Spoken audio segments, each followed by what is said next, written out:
dance festivals to the sea sculptures they did on the beach. They did so many things. From the bathing bells of the 1930s, I go to every concert that was at Cleethorpes Winter Gardens from being 12. So there's a lot of teenagers and adults in the town now who will remember that. As well was the reason that Cleethorpes was really put on the map. Endless names had played this venue. It was so iconic.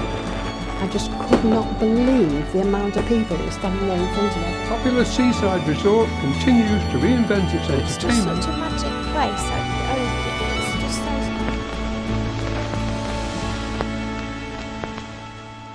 so... Welcome to the Heritage Channel here on CleTV, where we explore the fascinating history of North East Lincolnshire in a monthly roundup of news, views and other stories.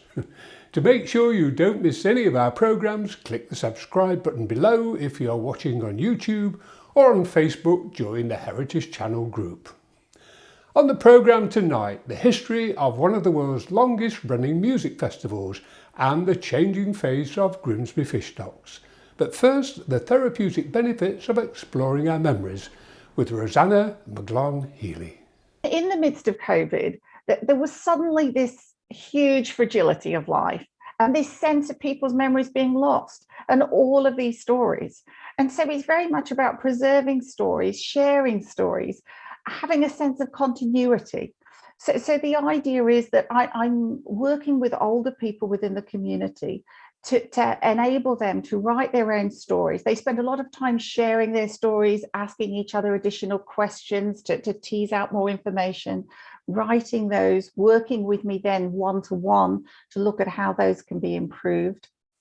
And then they're going to be anthologized, and then they're going to be sharing those with much younger members of the community. And we've been looking at the benefits and the responses of being friendship, in a sense, being part of a group, improved writing skills, a sense of being supported, a sense of community. I have 2 places left on my mother's purse.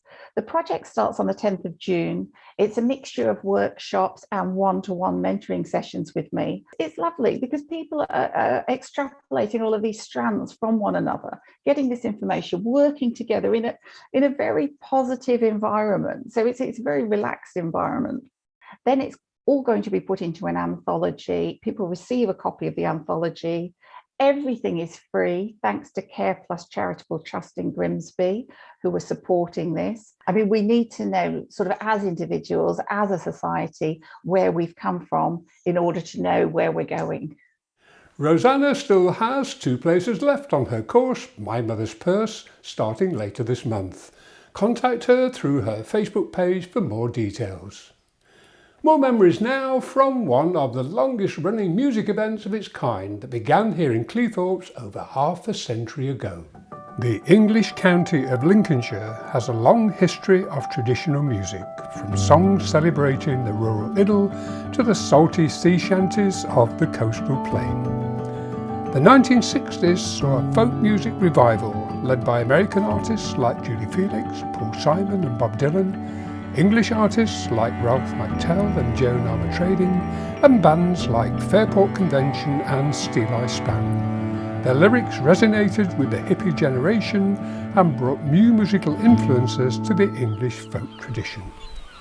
It's perhaps not surprising then that one of the most popular and longest running music events of its kind was born in the middle of this amazing period in musical history. Well, the Folk Festival in Cleethorpes started in 1964 by the members of Grimsby Folk Song Club, which was mainly the Broadside Band. It was always put on the May Spring Bank Holiday weekend, so it was the Friday, Saturday, Sunday, Monday. It started its life on the pier. It moved to the Winter Gardens and other venues in the town because the Winter Gardens had 3-4 rooms that could be used. Elton John had played there, Black Sabbath had played there, and Joe Cocker, endless names, had played this venue. It was so iconic.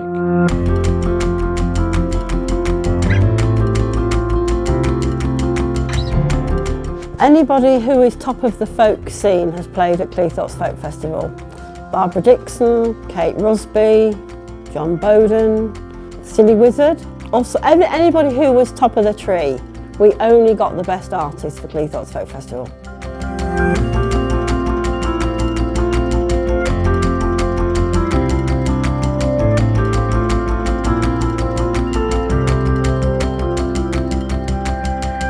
There were so many festivals within the festival, because you had the song side, you had the dance teams outside, you had all the locals people who just wanted to sing, like your equivalent of an open mic.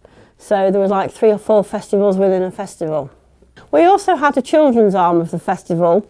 It started out where children were disrupting the afternoon concert, so it developed into having a creche for them. But as the years progressed, we actually got funding to hold school days on the Friday and teach all the local children in the local schools folk arts, dancing, singing, playing. So there's a lot of teenagers and adults in the town now who will remember their days at Cleethorpes Folk Festival. You can meet people there that they've got a wealth of knowledge, and that was as well really helpful for me, because that got me interested in researching the history of folk music in Lincolnshire. And then the dance side of it was huge, because all the dance teams up and down the country wanted to come to Cleethorpes. So it was entertainment along the prom every afternoon.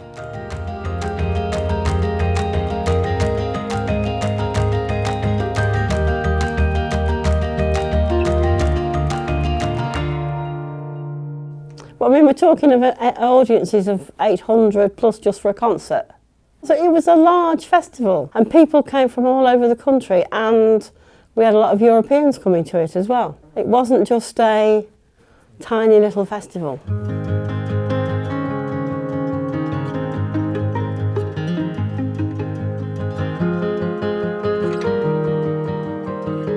After a continuous run of over 40 years, 2006 saw the end of this wonderful celebration of folk-influenced music from around the world.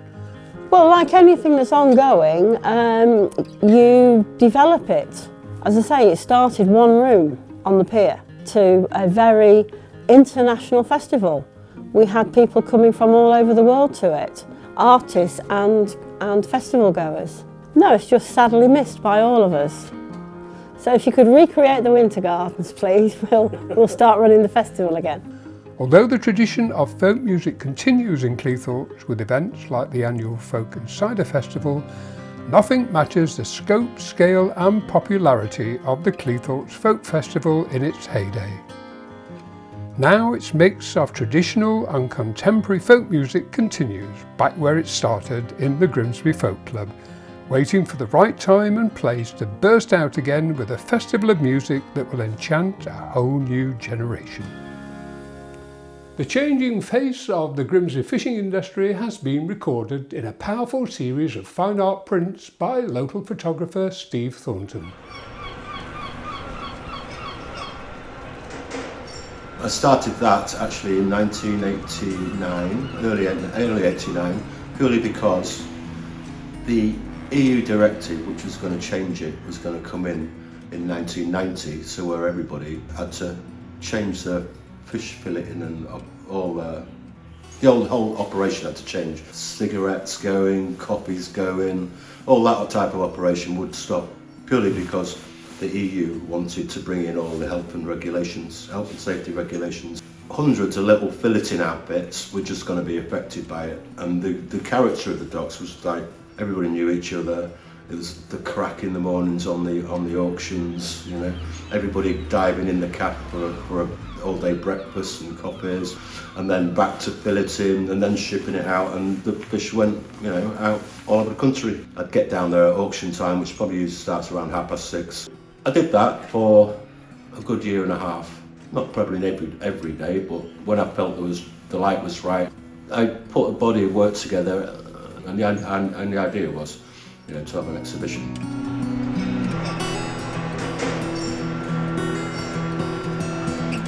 Since we voted to come out of EU, it then struck me, I'll go out now and shoot what it's like in 2020. So we've got 30 years. So I went back over, I don't know, 8 months, something like that. Kept popping down there, photographing what it was like.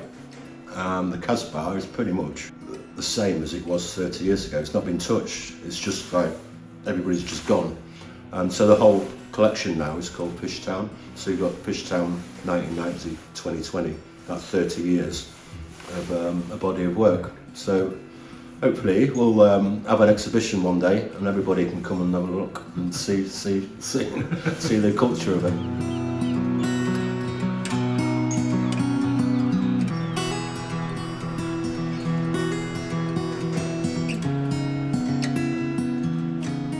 Steve is hoping to hold an exhibition of Fishtown in Grimsby, but in the meantime you can see a display of his work in the photographic exhibition at the Hammond House Gallery in Louth, which also features work by Linda Jackson, Steve Jackson and Tina Waller.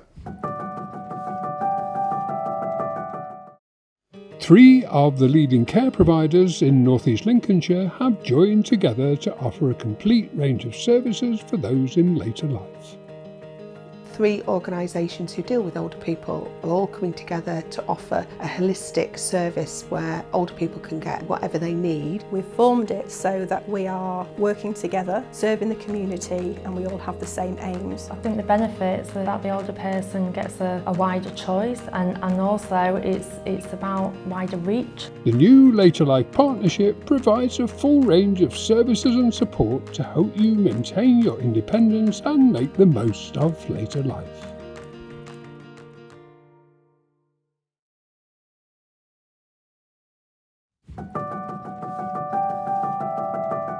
Coming up on tonight's programme, a historic vessel sails into Grimsby and a local tattoo artist with a taste for fine art. But first, news from Heritage Lincolnshire, and a series of online talks in June includes potions, lotions and cure-alls, the Franciscan friars in medieval Lincoln, and Lincolnshire troublemakers, Hutchinson, Wheelwright and Sir Henry Vane. More details from heritagelincolnshire.org. The next meeting of the new Heritage Network is hoping to be held face-to-face on the 7th of July. Email Sarah Pritchard at lincolnshire.org for an invitation. News of the bittersweet victory at the Battle of Trafalgar and Nelson's tragic death was first brought back to England by the fast schooner HMS Pickle. A replica of this famous vessel, owned by Lincolnshire-based Mal Nicholson, sailed into Grimsby docks for essential repairs. The surveyor's coming tomorrow to have a look at her, and hopefully in the not too distant future she'll be all back together and operational and ready to get out there and get amongst it again.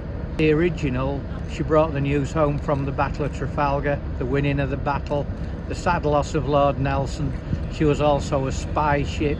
She was involved in so many activities. That's why they call her the Mighty Pickle, because whatever she did it with absolutely top honours, and it's lovely to see, this recreation or replica, able to tell the tale, because otherwise it would evaporate. We've been made very welcome in Grimsby, and I'm hoping that in the fullness of time we can get some of the collection here for people to see the living history and everything else that HMS is all about, really.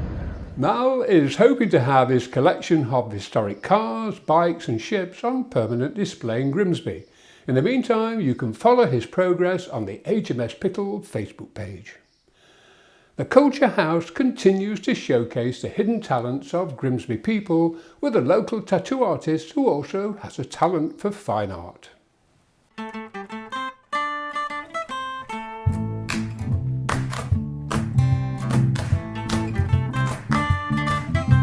I've always drawn and been into tattoo culture anyway, so I started having a few, and then I thought, I'd like to have a go, and finally worked up to a point where I could get into a studio and learn a bit more. I suppose it's a form of self-expression. A lot of our clients tell us it's therapeutic. I find it painful, even though I've got to. I've been an artist from as soon as I could pick up a pencil, I think, but yeah, it's took me a few years to realise it.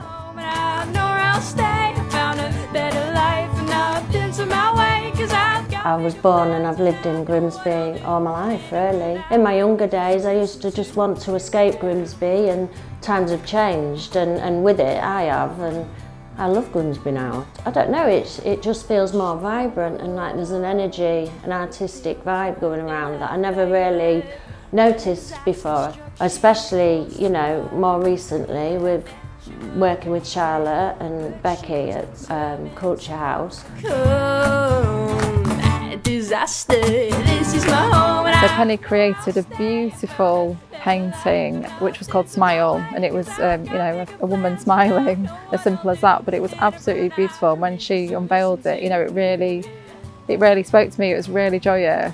There's a great deal of power in a natural smile, and it's quite infectious when you see someone smiling properly. So my theory was, if I can reflect, you know, and get people to reflect back with a smile, then my job was done. And she's created other artwork with us on other projects. So she's done a mural in town. She's so talented, and I know she didn't come from a traditional schooled background, but she's certainly found her creative feet. And I think a lot of artists have imposter syndrome, you know, where they think someone's going to go, "You're not an artist," you know. It's taken me years to call myself an artist, but I think I'm finally there, and that's come from working alongside those guys. And one thing that I would like to see happen, we can build this strong community going forward. I'd really love for that to happen. I've wanted it to happen for years. Cooperative, we all can work hand in hand and know who's good at what thing and help each other learn different skills as well, I think. Are we done?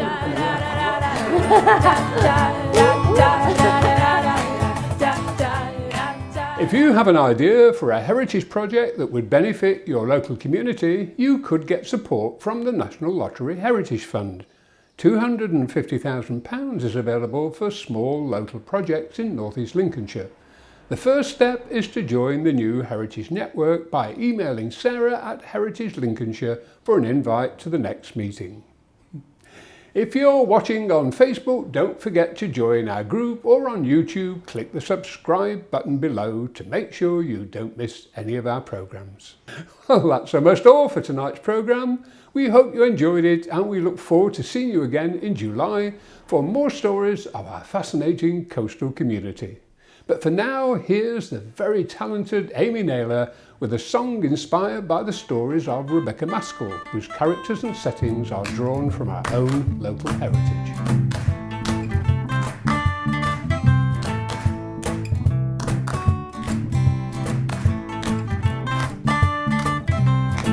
She didn't believe in the truth that was taught to the world.